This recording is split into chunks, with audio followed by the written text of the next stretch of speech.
నమస్తే, welcome to the federal Telangana.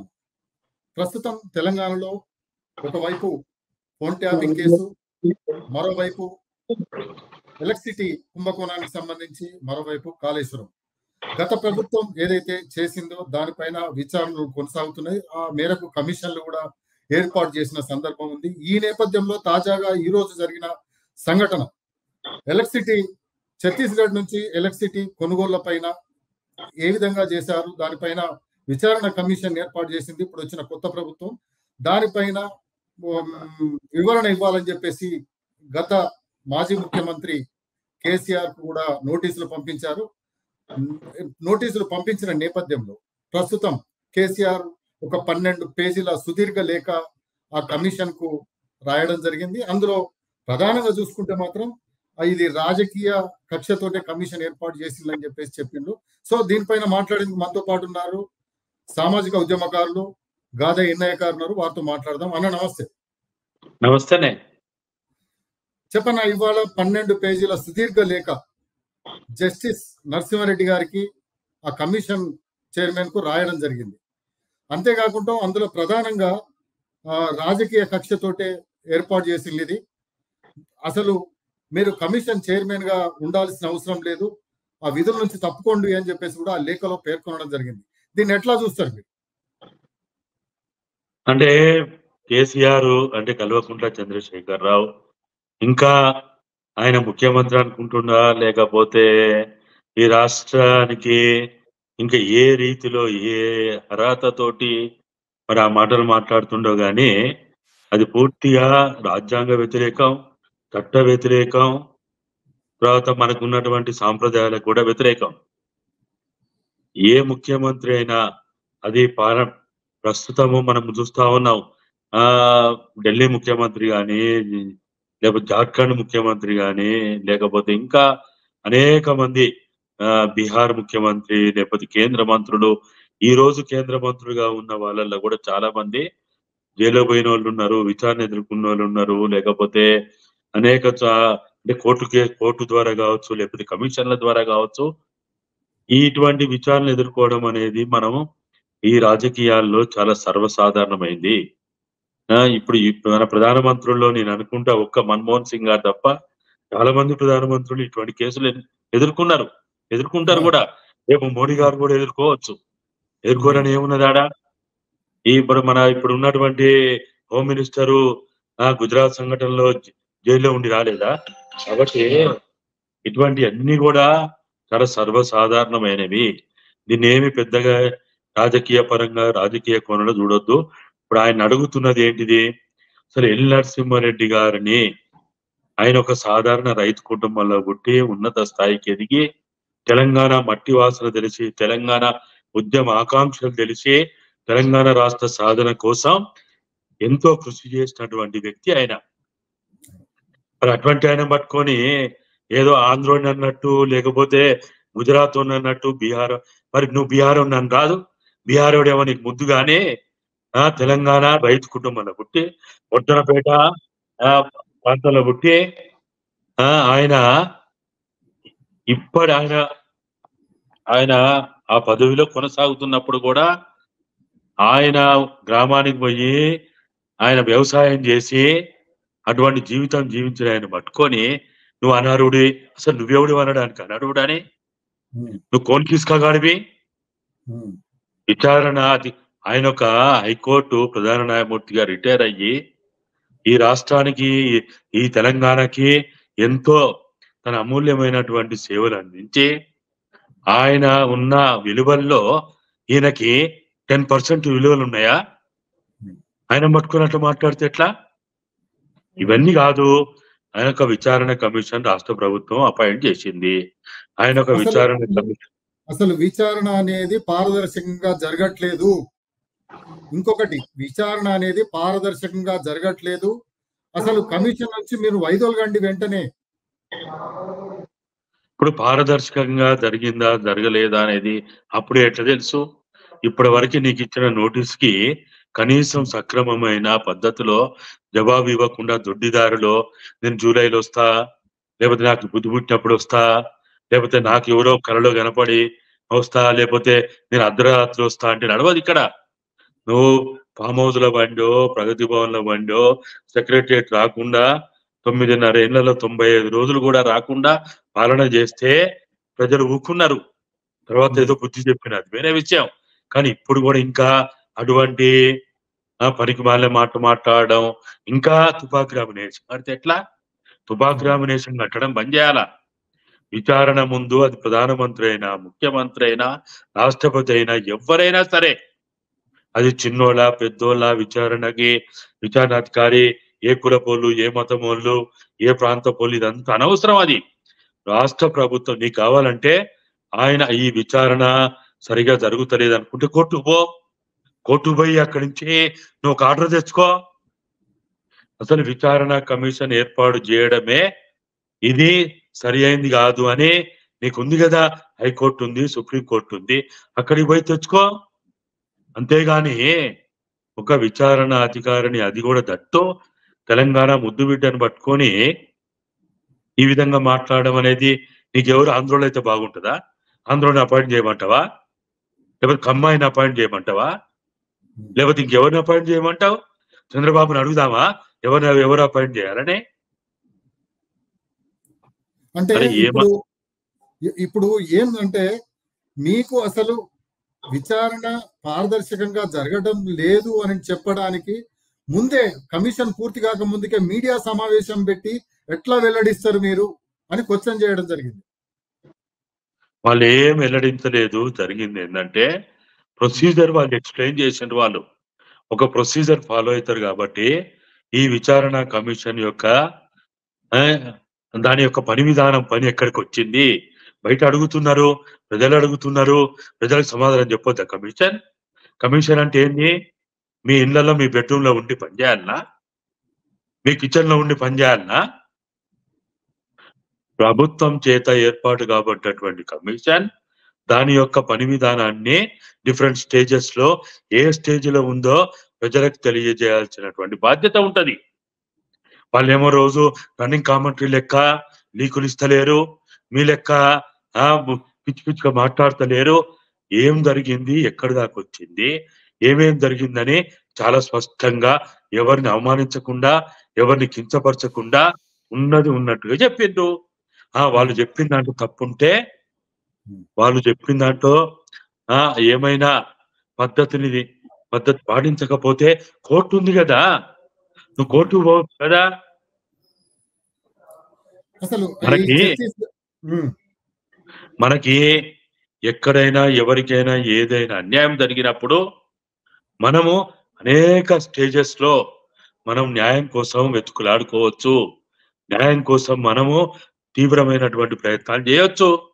అదే 9.5 ఏళ్ళు ముఖ్యమంత్రిగా చేసిన మీకు కాయింత తెలియదా? పద్ధతులు తెలియదా? సాంప్రదాయాలు తెలియదా? చట్టాలు తెలియదా? విలువలు తెలియదా? ఒక విచారణాధికారిని పట్టుకొని దట్టు ఒక మా ఉన్నత స్థాయిలో తెలంగాణ కోసం ఆయనకి ఎన్ని సలహాలు ఇచ్చిండో, తెలంగాణ రావడానికి ఢిల్లీలో ఆయన ఎన్ని ప్రయత్నాలు చేసిండో అన్ని మర్చిపోయిందా? అవసరం ఉన్నప్పుడేమో మనకి ఎల్ నరసింహారెడ్డి గారు కావాలి, ఇప్పుడేమో దుర్భాషలాడమా? అంటే ఈ ఛత్తీస్గఢ్ విద్యుత్ దాంట్లో అంటే కొనుగోళ్లలో నిజంగానే అవకతవకలు జరిగాయని అనుకోవచ్చా?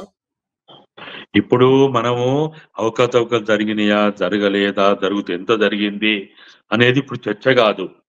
9.5 సంవత్సరాలు ఆయన ముఖ్యమంత్రిగా ఉన్నందుకు క్యాబినెట్ యొక్క ప్రధాన బాధ్యతలు ముఖ్యమంత్రి నిర్వహించారు కాబట్టి, క్యాబినెట్ నిర్ణయం కాబట్టి, క్యాబినెట్ తీసుకున్న నిర్ణయాన్ని ఆయన విచారణ ముందు తెలియజేయాల్సినటువంటి బాధ్యత ఆయనకు ఉంటది.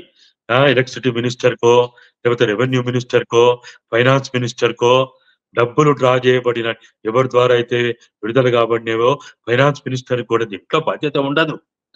క్యాబినెట్ యొక్క చీఫ్ ఎవరైతే ఉంటారో, అంటే ముఖ్యమంత్రిగా ఎవరైతే బాధ్యతలో ఉంటారో వారే క్యాబినెట్ నిర్ణయాన్ని విచారణ ముందు తెలియజేయాల్సినటువంటి అవసరం ఉంటది. అందుకోసం ఆయనకి ఇచ్చిండు. అసలు ఆయన ముఖ్యమంత్రి కాకపోతే కల్వకుంట్ల చంద్రశేఖరరావుకి నోటీసులు ఎందుకు పోతాయి? ఆయన క్యాబినెట్ ప్రధాన బాధ్యత నిర్వహించకపోతే ఆయనకి ఎందుకు పోతే అందరి లెక్క ఆయన కూడా మంత్రి అయితే ఈయనకి రాబోవు కదా. ఆయన ఒక ముఖ్యమంత్రి. ఆ నిర్ణయం తీసుకోబడినటువంటి ఏ క్యాబినెట్ కి అయితే ఆయన బాధ్యత వహించిండో ఆయన వచ్చి చెప్పకపోతే అటెండర్ వచ్చి చెప్తాడా, ఆ ప్యూన్ వచ్చి చెప్తాడా, డ్రైవర్లు వచ్చి చెప్తారా, గన్మెన్లు వచ్చి చెప్తారా? ఎవరు చెప్పాలి? ఇన్ని వేల కోట్ల రూపాయలు ఇంకా ప్రజాధనానికి ఏం విలువ లేదా? అకౌంటబిలిటీ లేదా? బాధ్యత వహించరా? ప్రజల కష్టార్జితంతో ప్రజలు రెక్కలు ముక్కలు చేసుకొని చెమట చుక్కలు రాల్చి ట్యాక్సులు కడితే 9.5 సంవత్సరాలు మీరు రాజభోగాలు అనుభవించారు. మీరు తిన్న తిండి ప్రజలది, అది మీరు తాగిన నీటి బిందువులు అవి ప్రజలవి. మీరు గాలిలో తిరిగినా భూమి మీద తిరిగినా అది ప్రజల కష్టార్జితం. మరి దానికి జవాబుదారీతనం లేదా? ఆ రోజేమో రాజభోగాలు కావాలి, ఈ రోజేమో దానికి బాధ్యత వహించి వివరణ ఇవ్వరా? ఇవ్వాలా? ఆయన నేరస్తుడని ఎవరన్నా అన్నారా? అక్యూజ్డ్ అని ఎవరు అనలే, దోషి అని ఎవరు అనలే, నిర్దోషి అని కూడా ఎవరు అనలే. జరిగినది ఏంటిది? అప్పుడు ఆ సందర్భంలో మీరు ఏ పద్ధతులు పాటించారు? బిట్టింగ్ మీరు ఆ రోజు ఈ కొనుగోలు కోసం మీరు ఏమైనా అడ్వర్టైజ్మెంట్ ఎట్లా ఇచ్చిండు, టెండర్స్ ఎట్లా కాల్ఫర్ చేసిండు, బెట్టింగ్ విధానం ఎట్లా జరిగింది, ఏ పద్ధతిలో మీరు వాటిని ఫస్ట్ ప్రయారిటీ లీస్ట్ వాళ్ళకి ఇచ్చిండా, హైయెస్ట్ వాళ్ళకి ఇచ్చిండా? హైయెస్ట్ వాళ్ళకి ఇస్తే ఎందుకు ఇచ్చిండు? అసలు తెలంగాణలో ఉన్న ఆ రోజున్న డిమాండ్ ఏంటిది? కొనుగోలు అవసరం ఎందుకు వచ్చింది? ఇవన్నీ కూడా విచారణ ముందు బయట వస్తూ మాట్లాడతాడు కదా. మొత్తం జర్నలిస్టులను బెదిరించి, మీడియా మొత్తాన్ని బెదిరించి నోర్లు మూయించినావు కదా. అక్కడ పోయి మాట్లాడలేవా? చెప్పలేవా? గంటల కొద్ది మాట్లాడతావు కదా. ఇవాళ విచారణ అధికారులు అడిగేదైనా, తెలంగాణ సమాజం అడిగేదైనా, ఇవాళ ఇప్పుడు రేవంత్ రెడ్డో లేకపోతే ఈ ప్రభుత్వమో ఇది కొత్తగా దొంగలు పడ్డ 6 నెలల కుక్కలు మరిగినట్టు వాళ్ళు ఇవాళ అడుగుతున్నారు. కానీ మీలాంటి వాళ్ళు నాలాంటి వాళ్ళు 2015 నుంచి అడుగుతున్నాం మనం.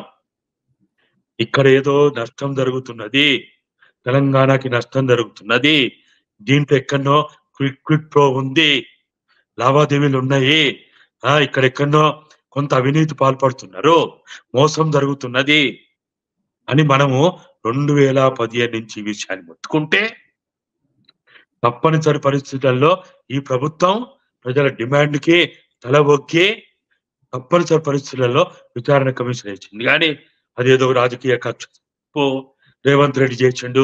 రేవంత్ రెడ్డి ఏం చేసిండు? ఇది రేవంత్ రెడ్డి చేసింది కాదు, 4 కోట్ల తెలంగాణ ప్రజల డిమాండ్ ఇది.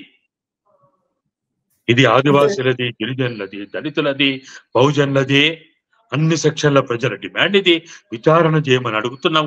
విచారణలో మీరు ఏ తప్పు చేయలేదని అంటే మీరు బ్రహ్మాండంగా మళ్ళా ఒంటెల మీద, గాడిదల మీద, ఏనుగుల మీద మేము ఊరేగిస్తాం కదా, హెలికాప్టర్లతోటి పూలు చల్లుతాం కదా, మా భుజాల మీద ఎత్తుకొని తెలంగాణ అంతా తిరుగుతాం కదా. మీకెందుకు భయం? అంటే విచారణకు హాజరు కాకుండా 12 పేజీల లేఖ రాయడంలో అంటే ఏమనుకో,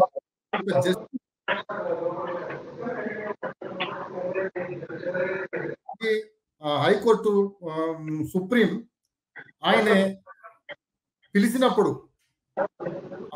ఖచ్చితంగా వచ్చి అటెండ్ కావాల్సిన బాధ్యత ఒక మాజీ సీఎం గా ఉండదా?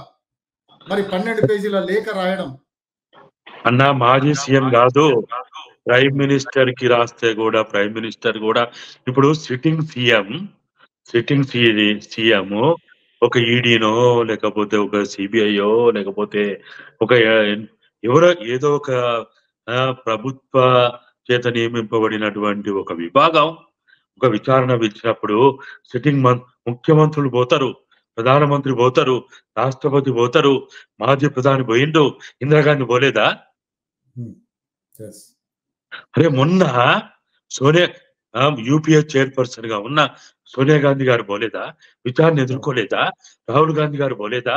ఆఫీస్కు పోయి ఈడీ ఆఫీస్కు పోయి వివరణ ఇచ్చేండు.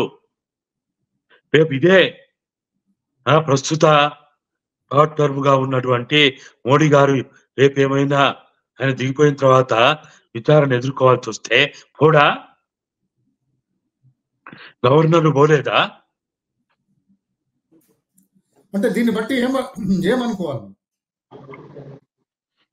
నాకైతే ఆయన ఒక అహంకారంతో ఆయనకి ఎవరు సలహాలు ఇస్తుండో పోయే కాలం వస్తే ఏదైనా జరుగుతుంది అన్నట్టే ఉన్నది. ఇది ఒక కర్మ సిద్ధాంతం చెప్పుకుంటే గట్లే కనపడుతుంది. ఎవడో పనికి మాలినోళ్ళు సలహాలు ఇస్తే తలతోక లేనోళ్ళు సలహాలు ఇస్తే గిట్టే అవుతుంది. ఆ 9.5 ఏళ్ళు ఆ సలహాలు పాటించే ఆయన ఇవాళ మూతి పనులు అలగొట్టుకున్నాడు. ఏ విలువ లేకుండా అయిపోయిండు. ఒక తెలంగాణ జాతిపితగా కొనియాడబడినటువంటి తెలంగాణ ఉద్యమ నేతగా కీర్తి కిరీటాలు అనుభవించినటువంటి వ్యక్తి కేసీఆర్ని ఎవరైనా పల్లెత్తు మాట అంటే 100 మంది 1000 మంది ప్రాణాలు తీసుకున్నారు. అటువంటి స్థాయి నుంచి వారు ఎక్కడికి పోయినావు నువ్వు? ఇదా నువ్వు చేసే పని?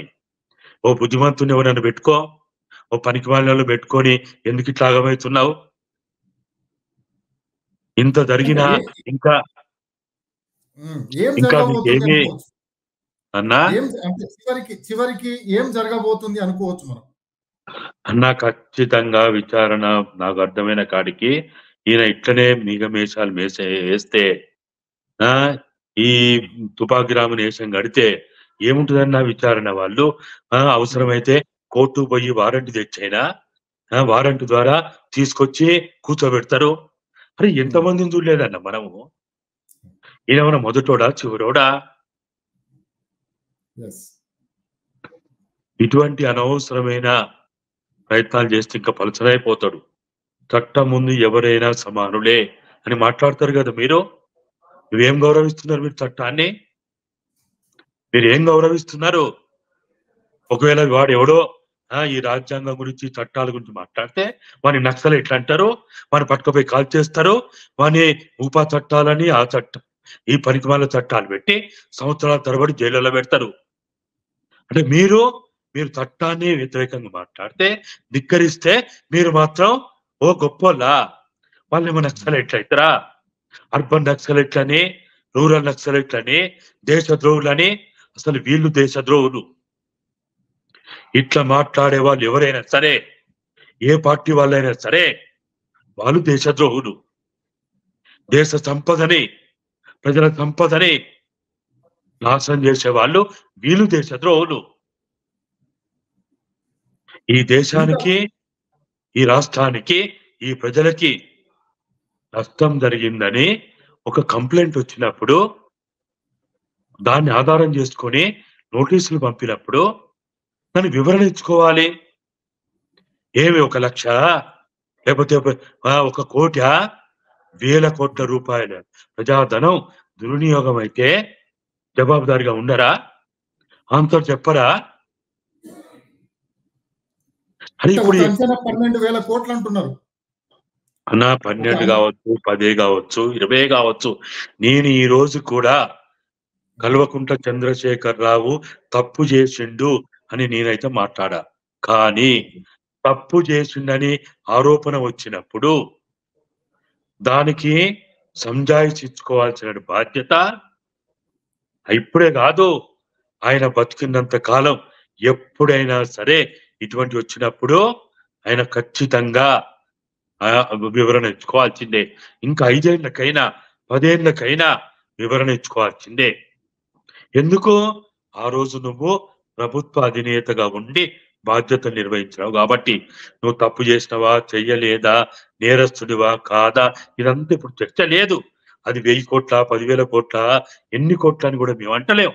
అయ్యా నాయన మీరు బుద్ధిమంతులే, మీరు గొప్పోళ్ళే, 1 రూపాయి తినలేదు, అవినీతి పాల్పడలేదు, ప్రజల సొమ్ము దుర్వినియోగం కాలేదు, అని మీరు విచారణ ముందు వచ్చి చెప్పండి.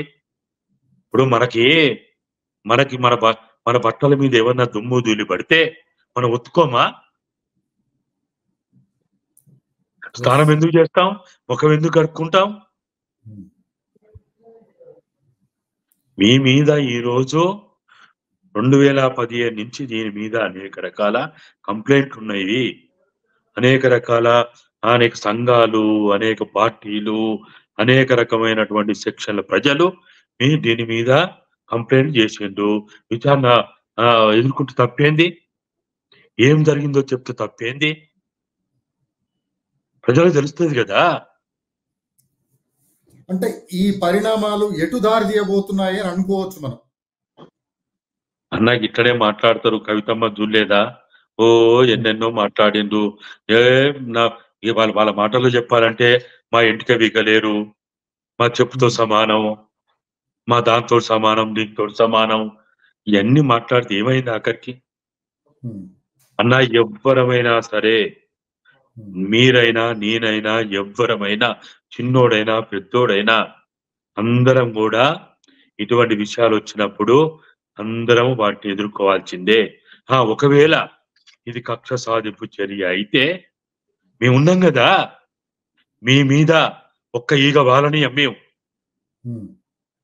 ఒకవేళ అది కక్ష సాధింపు చర్యే, మీ విచారణలో మీరు తప్పు చేయలేదని తేలితే అప్పటి కూడా మిమ్మల్ని ఏమైనా చెయ్యాలనుకుంటే మీ ఒంటి మీద కాదు, మీ నీడ మీద కూడా ఒక్క ఎంటిక కూడా పడనీయం, ఒక్క వీగ వాడనీయం. మేము ఉన్నాం కదా, మేము కాపాడుకుంటాం కదా. కాపాడుకోలేదా? చంద్రబాబు నాయుడు చంపాలని ప్రయత్నం చేసేటప్పుడు కాపాడుకోలేదా? తెలంగాణ కాపాడుకోలేదా? తెలంగాణ ప్రజలు కాపాడుకోలేదా? మీ ఇళ్లలో కూరగాయలకి బియ్యానికి డబ్బులు లేకపోతే కూడా తెలంగాణ మిమ్మల్ని ఆదుకోలేదా?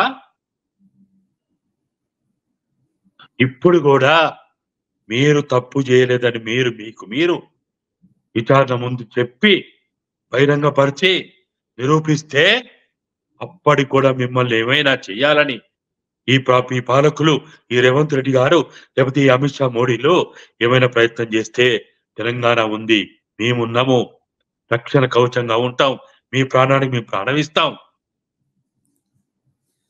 ఆయనతో పాటు కలిసి పనిచేసిన ఒక సహచరునిగా, ఉద్యమ నేతగా ఆయనకు ఇప్పుడు ఈ పరిస్థితులలో ఏం సలహా ఇవ్వబోతున్నారు? నేనైతే మీ ద్వారా నేను చెప్పేదన్నా, మీరు ఇటువంటి పనికి మాలిన సలహాలు విని ఇంకా మీ నాశనాన్ని కోరుకోకుర్రి. మీరు ఇంకా నష్టపోతారు, మీరు ఇంకా అబాస్ పాలవుతారు, నవ్వుల పాలవుతారు. ఇప్పటికే మీరు ఎంత నష్టపోవాలి అంత నష్టపోయిండ్రు. కాబట్టి ఇటువంటి ఈ పనికి మాలిన మాటలు వినకుండా మిమ్మల్ని మీ పక్కనోళ్ళే నాశనం చేస్తున్నారు.